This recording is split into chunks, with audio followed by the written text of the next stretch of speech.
This past July was the hottest month on record, according to a report released Thursday by the National Oceanic and Atmospheric Administration. Above average temperatures blasted 17 contiguous U.S. states. The state of Alaska, several countries in Europe, and the African continent were also hit with their highest July temperatures to date.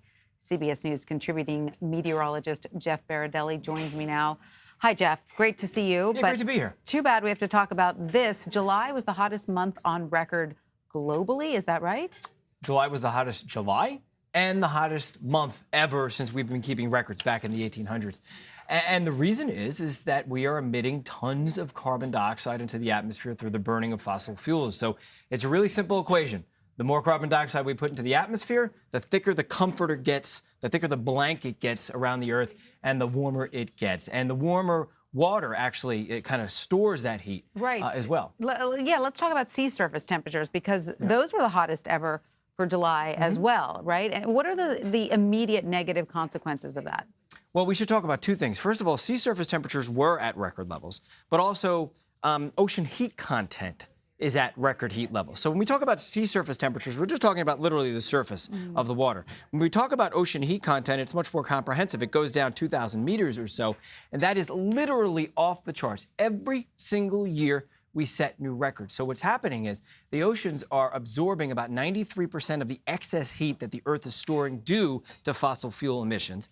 And it's getting stored in the ocean, and that is energy to kind of fuel all kinds of extreme weather. So we're talking about extreme heat waves in the ocean, which kills all kinds of coral reefs. It affects hurricanes. It makes them stronger. We expect that to continue into the future. We're going to see more Cat 4s and Cat 5s in the future. Almost all the research shows that. So there are a lot of negative consequences. What does it do to life forms in the ocean? Does it change their migration patterns? Well, it does. So that's complicated, right? I mean, the Gulf of Maine has gone up tremendously, and they're worried about lobster in the future and where they're going to be. I mean, they're going to just move to a different place, but that also kills the industry to a degree in parts of Maine. So that's just one example. But another big example is coral reefs.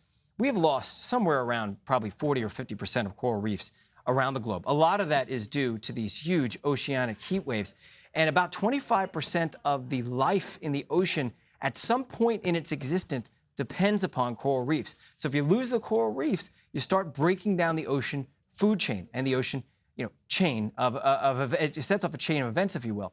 One other thing we should mention, we've done stories on the sargassum seaweed, which is just running rampant in the Atlantic Ocean. Part of that is due to fertilizer. Part may actually be due to warmer oceans as well, and these huge algae blooms that are happening. So there are a lot of consequences. It's kind of a domino effect. It sounds pretty catastrophic. Why is July in particular so hot going back? I mean, obviously it's the summer. July. It's the summer. It's July. Is it traditionally always the hottest month of the year? July is the hottest month of the year, and in this case, it's not just the hottest July on record, but it's the hottest month that we've ever seen on record. In particular, this July was very hot because of that major heat wave we had in Europe. The major heat wave we had in Greenland. Of course, Europe, they broke five country record highs, all-time record highs in Europe during that heat wave. Alaska has been unbelievably warm, just off the charts, unprecedented. And Africa was very warm during the month of July. So it seems like there was no area of the globe that was spared. The United States. The U.S. The U.S. And that's so important to mention. The United States was actually below normal. Not necessarily below normal, but it wasn't that far above normal. If you look at that map right there, take a look at where the only blue is. It's over the United States, the Midwest, and it's over the North Atlantic Ocean to the south of Greenland, which does concern us in itself. But the rest of the globe is basically red. So does that mean that we all sort of live in a delusional bubble by not realizing what the rest of the globe is going through? That's exactly the problem, is that people in all parts of the nation might say to themselves, this was a nice July. I barely used my air conditioner. Not every, but some. That gives us a kind of a false delusion of what's going on in the rest of the globe. So which areas of the world then are consistently getting hotter? Are you seeing this problem more and more consistently? And could we face a future where certain parts of Earth will no longer be hospitable to human life? Those places would be the Mediterranean and especially the Middle East. Those areas, the humidity is going to get so high and the heat's going to get so high, it's going to become almost impossible to support life as we head towards the end of the century. That's incredible to think about, that our planet would actually have pockets of the Earth where people could not live comfortably. Wow. It's mostly humidity. It's mostly the Yeah. humidity. All right. So going forward, looking ahead, do we have any indication of what next year will be like? It's hard to know, but I mean, 5 out of the last 5 years have been the warmest on record.